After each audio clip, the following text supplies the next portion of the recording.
Hey guys, and welcome. I know what you're thinking. I'm not Lady Pisces, but this week I'm going to be taking over her channel to show you some tips for Need for Speed No Limits. Now the first thing that we're going to do is go down to the loading docks.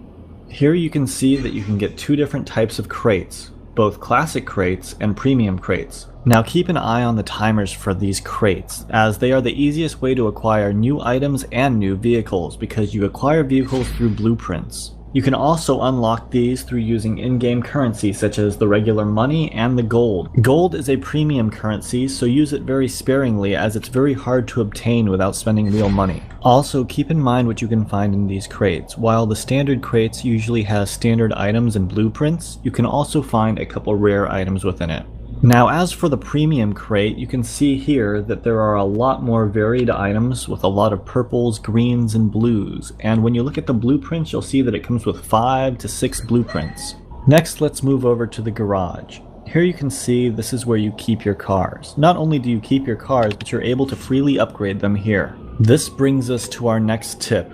Be careful of which cars you upgrade, as most of the cars will use the same types of parts, which means that you're going to need to decide if you want to use that part on one car or another. So for example, my RX-7 requires 2 thruster slips, and also my Ford Fiesta requires 1 thruster slip. This will bring us to our next tip, which is you can farm for parts. Now to farm for parts, all you have to do is click on the item and a list of missions should pop up showing you the easiest, quickest ways to get parts.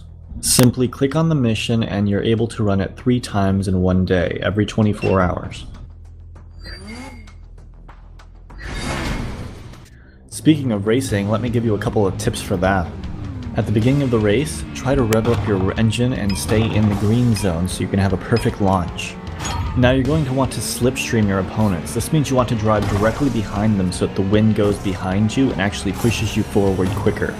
Try to make sure to use your turbos only on straightaways, as using them in turns can cause devastating results. And when I say devastating, I do mean devastating, as each car has its own damage meter and you can completely total your car if you hit too many objects or hit something too quickly. Now turbo will build up on its own, but it can also be acquired from jumping off of ramps and acquiring lots of airtime, or drifting around corners, or even drafting next to another vehicle very closely. You will need to master all 3 of those techniques as well as slipstreaming to beat some of the harder races, which range from easy, medium, hard, and extreme. Anyways, that's all I got for you guys today. If you enjoyed this video, please subscribe. More videos are sure to come.